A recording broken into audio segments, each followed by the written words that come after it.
인류는 점점 불행해지고 있는 걸까? 점점 행복해지고 있는 걸까요? 여러분들은 우리 인류가 70억 인류가 점점 불행해지고 있는 것 같아요? 아니면 점점 행복해지고 있는 것 같아요? 불행해지고 있는 것 같아요? 예.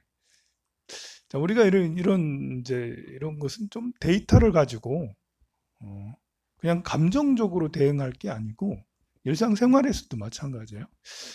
데이터를 가지고 이렇게 추측을 하는 게 훨씬 더 낫다고 생각을 해요. 지금 전 세계에 굶어 죽는 사람이 얼마나 됐겠나? 굶어 죽는 사람이 과거보다 많을까요? 적을까요? 과거보다 적겠죠? 인구가 많아서 이제 사람은 더 많을 수 있어도 비율은 훨씬 적겠죠. 비율은. 그리고 이렇게 전쟁으로 죽거나 뭐 이런 뭐랄까 천재지변으로 죽거나 전쟁으로 죽거나 이런 사람들이 더 늘어났을까요? 줄었을까요? 비율상. 예. 그럼 아이들이 전 세계적으로 우리나라 말고 전 세계적으로 아이들이 신생아가 태어나서 보통 옛날에 5세 이하에 죽을 확률이 거의 반수에 가까웠어요. 한 30% 정도는 5세 이하에 죽었거든요. 어느 나라든 옛날에는. 지금도 그럴까요? 대한민국 말고 전 세계적으로 지금도 영아 사망률이 많을까요? 적을까요? 네. 전 세계 인구를 한 4단계로 우리가 전 세계의 어떤 삶의 이렇게 경제력이랄까? 삶의 그 질을 4단계로 한번 분류를 해볼게요. 첫 번째 제일 낮은 부류는 물을 떠먹기 위해서 몇 킬로를 가야 돼. 그리고 그 이동 수단이라는 게 걸어가는 것밖에 잘 없어요. 하루 1달러 가지고 생활을 하는 거죠. 하루 3끼를 다 챙겨 먹지 못해. 겨우 한 끼나 2끼 이렇게 챙겨 먹는 사람이 제일 1단계라 할 수 있고요. 그런 사람이 약 9% 정도 된다라고 그래요. 전 인류의 9% 정도? 9억 명 정도. 8억 명, 9억 명? 아니, 우리가 70억이니까 한 6억 명 정도 되고 6, 7억 명 정도 그렇게 살고 있대요. 그리고 이제 조금 더 나아져서 두 번째 단계는 자전거 정도는 탈 수 있어. 자전거 정도는 탈 수 있다고 해도 그것만 해도 어디예요. 그리고 물을 멀리 가서 길어오지 않아도 돼. 그냥 가까운데 뭐 10m, 20m 이런 데 가서 길어올 수 있는 정도. 그리고 하루 3끼 정도는 먹을 수가 있고 저축도 잘하면 조금 할 수가 있고 그런 사람들이 약 7분의 3 정도 된다라고 그래요. 한 30억 명 정도가 그 정도 그렇게 살고 있다라는 거죠. 그리고 자동차를 뭐 집집마다 말고 자동차를 뭐 중고차라도 한 대 소유할 수 있고 저축을 조금씩 할 수 있고 학교를 이제 고등학교 이상 5인 가구면 한 아들 딸이 한 5명 있으면 한 3명 정도나 이렇게 4명 정도는 고등학교에 보낼 수 있고 그렇게 할 수 있는 그 여력을 가진 그 정도 경제력을 가진 사람이 한 20억 명 정도 된다고 그러죠. 그리고 이제 마지막 4번째 단계 1억 명 정도 된다고 할 수 있는데요. 뭐 자동차를 집에 몇 대 컴퓨터를 다 이제 노트북을 다 가질 수 있고 그리고 이제 뭐 고등학교 대학은 뭐 이렇게 나오고 하는 그 정도 한 1억 명 정도 된다고 할 수가 있어요. 예방 접종을 그러니까 아이가 이제 이렇게 영아 사망률이 과거에는 엄청나게 높았는데 지금은 거의 모든 나라에서 이 아이들이 일찍 죽지 않고 이렇게 살아나요. 잘 살아. 그리고 예방 접종이랄까 이렇게 지금 조금 전에 말한 저 1억 명 제일 낮은 단계의 경제력을 가진 그런 나라에서조차도 초등학교는 거의 60% 이상이 다녀요. 그러니까 전 세계에 저 아프가니스탄이나 저 뭐 소말리아나 이런 데 빼고 거의 대부분의 나라의 아이들은 초등학교를 거의 다 마친다는 거예요. 예방접종도 거의 다 받고. 그렇게 보면 일단은 뭐 이렇게 마음이 행복한지 덜 행복한지는 알 수가 없지만 기본적으로 이렇게 최소한의 서비스는 거의 대부분 받고 있는 거예요, 인류가 이렇게 경제력이 발달하면서 우리 대한민국을 생각하면 돼요. 대한민국은 급진적으로 아주 빨리 발달해 와서 좀 비교가 되지 않지만 그래도 생각을 해보면 빈부의 격차는 굉장히 높지만 이제 보릿고개에서 완전히 탈피됐고 굶어 죽는 사람이 없고 영아 사망률이 거의 못 사는 사람도 제일 하위 계층도 영아 사망률이 거의 제로에 가깝게 되죠. 그런 것처럼 우리 인류는 이 특정한 한 몇 나라만 엄청나게 발전한 게 아니라 유럽하고 미국만 엄청나게 발전한 게 아니라 미국하고 유럽이 엄청나게 발전할 동안 저 어렵고 힘든 나라에서도 계속 조금씩 발전을 해왔다는 거죠. 그러니 이제 경제가 번영을 하면 세계 경제가 이렇게 잘 돌아가면 굶어 죽는 사람이 별로 안 생기고 병들어 죽는 사람이 많이 줄어들 수 있고 또 차별받아 죽는 사람이 많이 줄어들 수 있다라는 거죠. 인구가 제일 많은 나라 중국하고 인도의 예를 들면 중국은 1인당 GDP가 $10,000가 넘었어요. 이 15억 명의 중국인들이 1인당 GDP가 $10,000가 넘었다라는 거는 그냥 이 15억 명이 그냥 통째로 다 잘 산다는 거예요. 우리나라는 $30,000니까 우리나라보다 훨씬 못해도 $10,000만 넘으면 그래도 나름 잘 살아요. 그게 이제 중위소득 평균 소득이 $10,000니까 1인당. 인도는 $2,000가 좀 넘었어요. 인도가 14억 명인데 $2,000는 조금 이제 중국보다 훨씬 줄긴 하죠. 그렇지만 북한보다는 훨씬 더 북한은 $1,000도 잘 안 돼요. 뭐 $900, $800 이러고 있어요. 그러니까 북한이 최빈민국 중에 하나예요. 그런 생각을 하면 우리 북한 사람들은 인도 사람들보다 못 사는 거예요. 보면 정말 헐벗고 굶주린다고 할 수가 있는 거예요. 이게 우리가 이제 통계로 보는 이게 그러니까 자료로 추측할 수 있는 걸 할 수가 있어요. 그러니까 그냥 감정적으로 북한 사람들도 이제는 뭐 평양 보니까 아파트 대단하더라. 뭐 이제 요즘에는 방도 뜨겁게 잘 산다 하더라. 이제 이렇게 할 게 아니라는 거죠.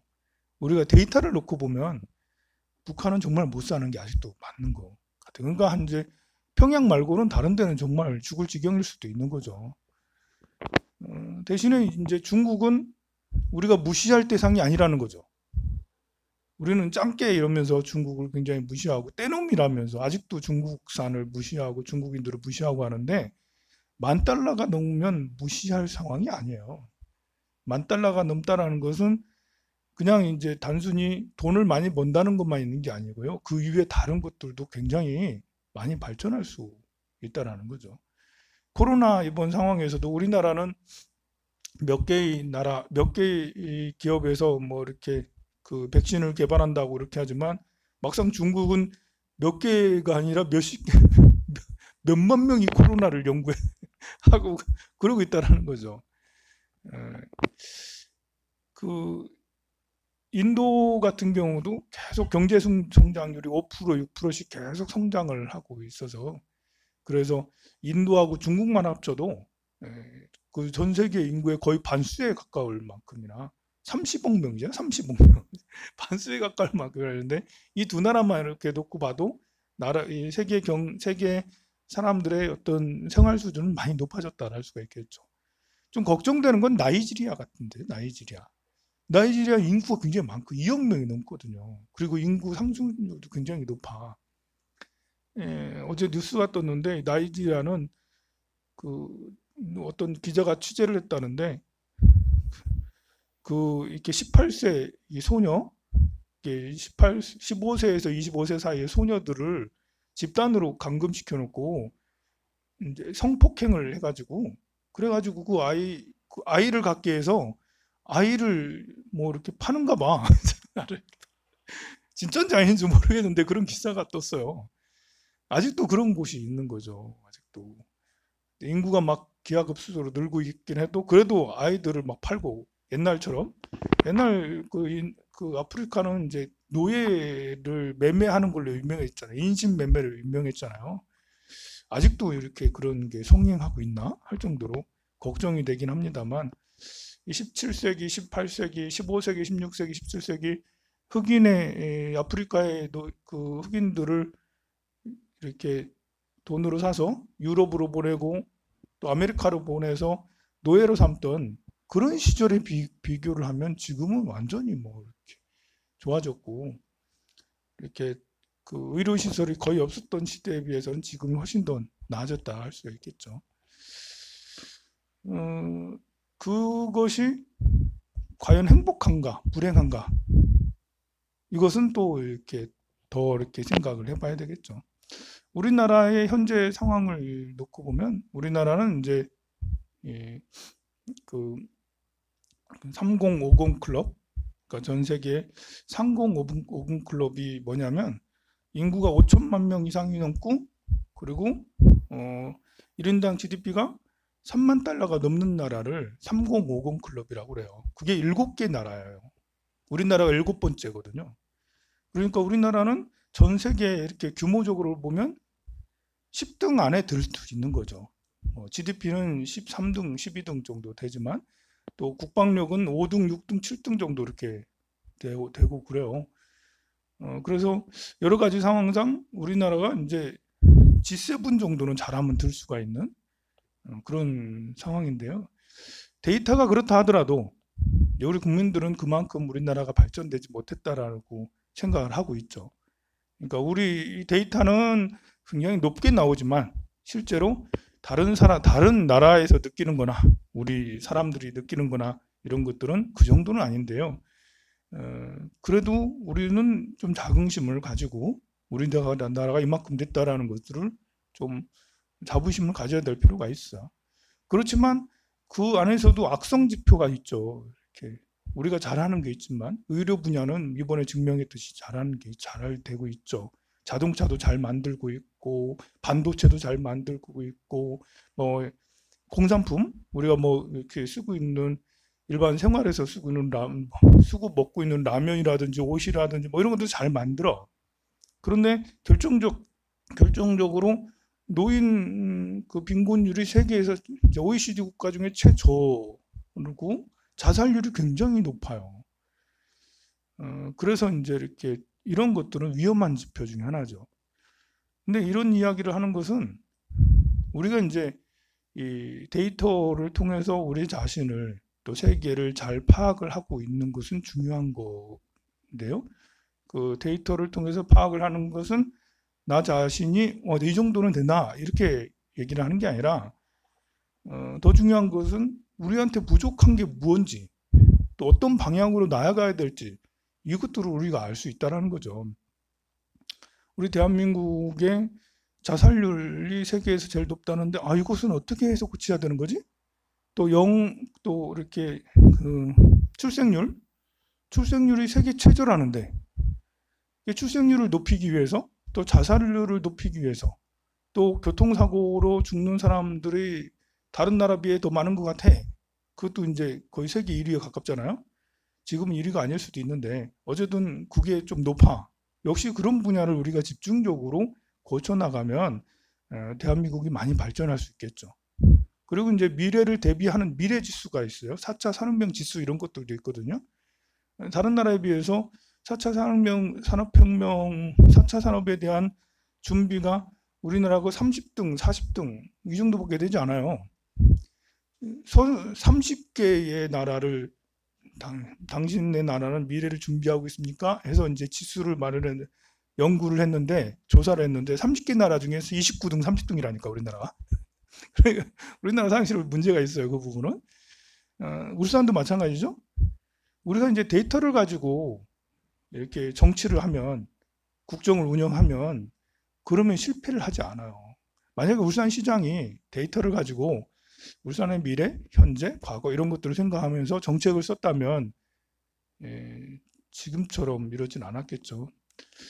이번에 이제 정치인들 중에 뭐 태영호나 지성호 같은 이런 분들께서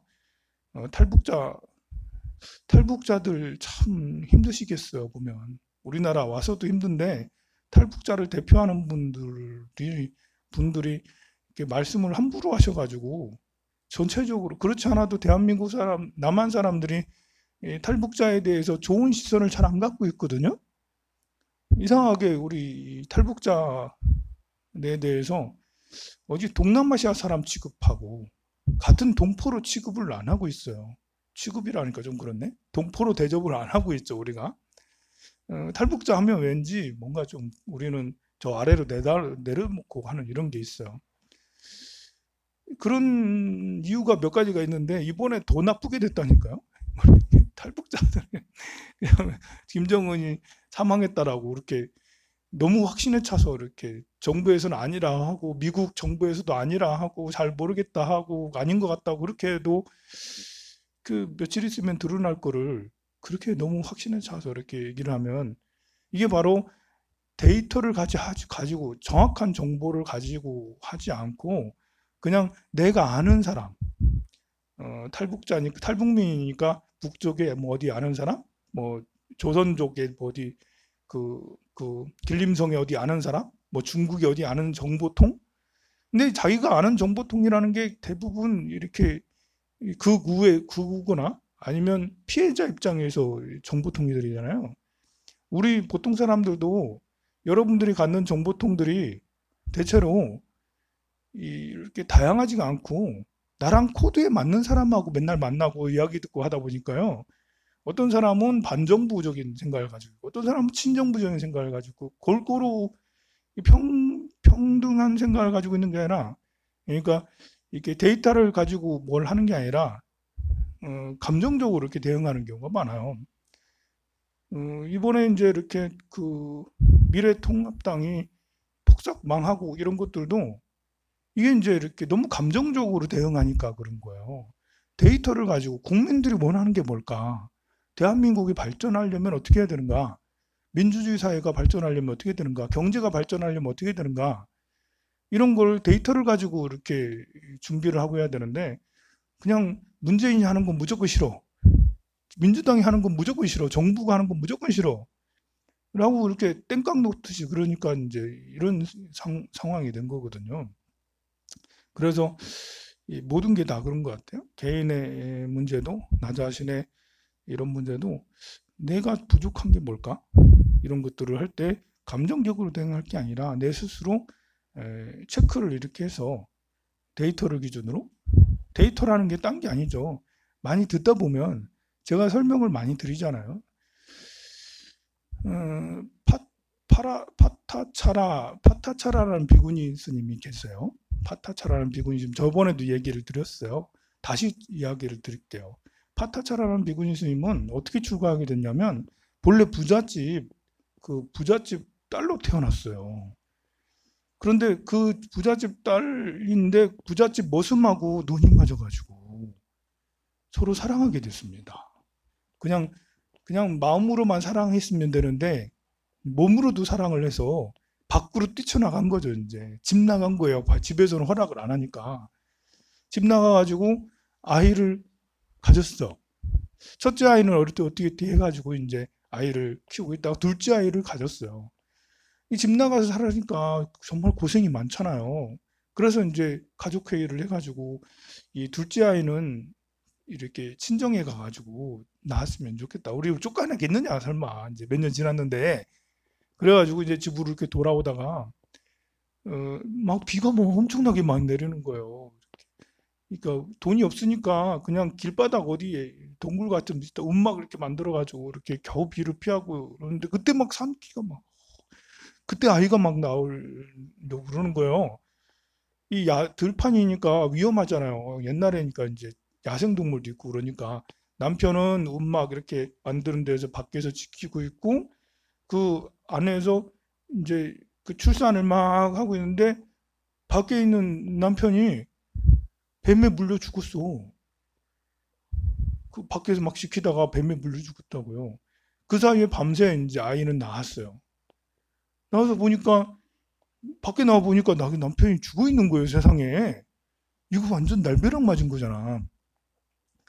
그래도 어떻게 뭐 친정으로 가야지. 갈 데가 뭐 어디 있나. 그래서 이제 이 그 낳은 아이를 들고 업고 이제 한 서너 너댓 살 되는 이제 첫째 아이를 데리고 막 가고 있는데요. 강을 건너는데 냇물 정도였었는데 비가 많이 와가지고 막 물이 뿌른 거예요. 그래서 냇물을 건너야 되는데 두 아이를 다 데리고 건너기는 너무 어려워. 그럼 불가능할 것 같아. 그래서 이제 이 갓난아이는 이제 재워놓고 큰아이를 데리고 강을 엎고 해가지고 이제 넘었어요. 다시 이제 이렇게 돌아와야 되잖아.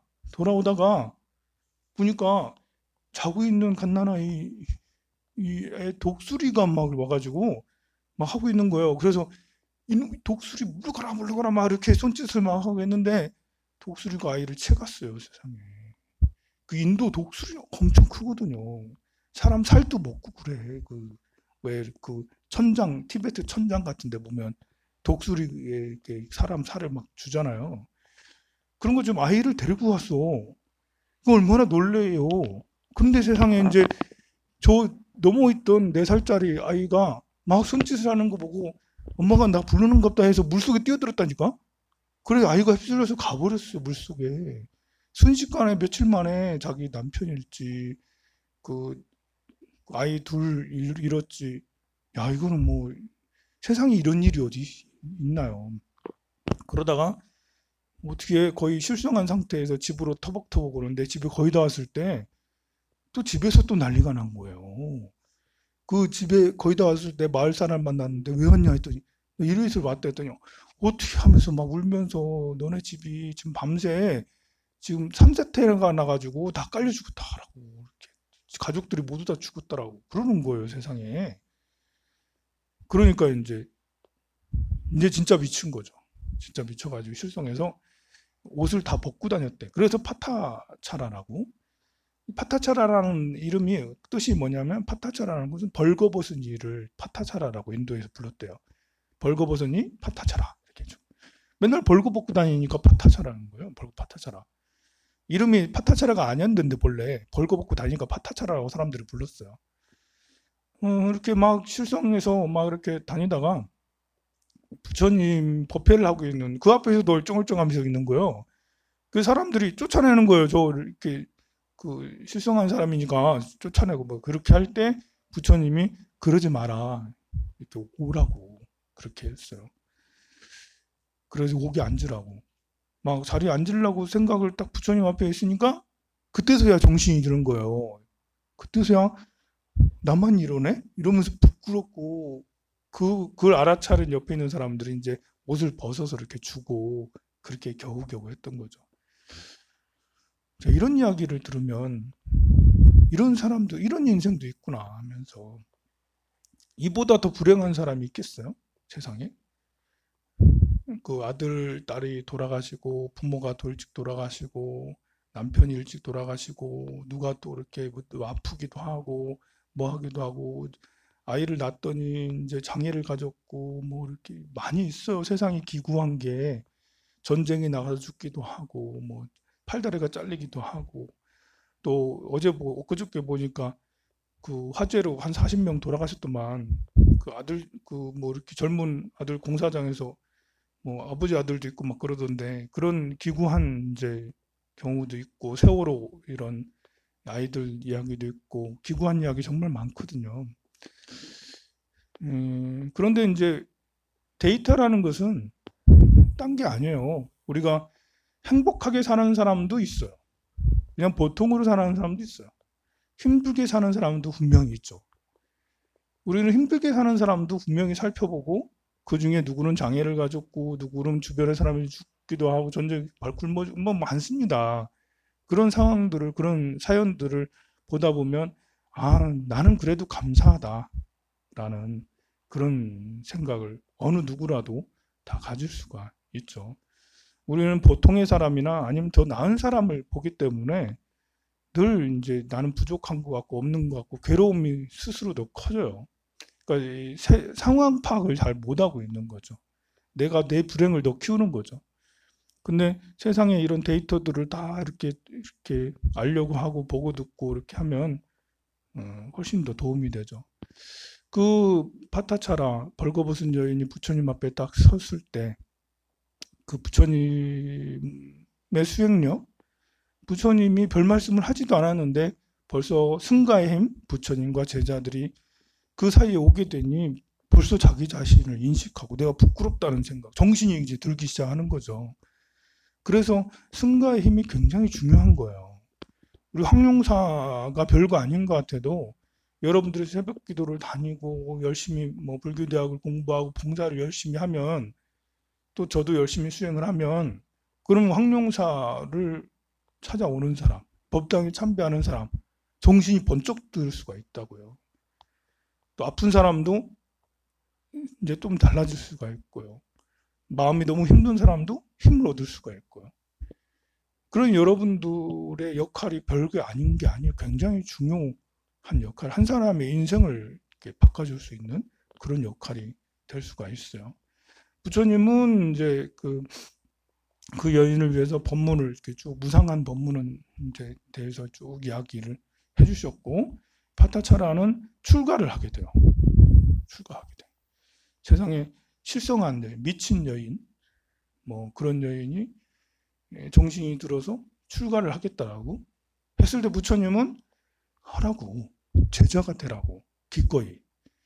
보통 사람은 저 미친 사람인데 저 사람은 우리 승가로 오면 안 돼요 라고 할 수 있겠죠. 이렇게 그러나 그 파타차라를 믿고 또 부처님의 법위실력으로 파타차라가 달라지고 나중에 출가해서 아라한의 경지에 이르러요. 그리고 이 파타차라는 커다란 아픔을 겪은 분이잖아요. 그러니까 이제 이 파타차라가 이야기를 하면 다들 가슴이 절절한 거예요.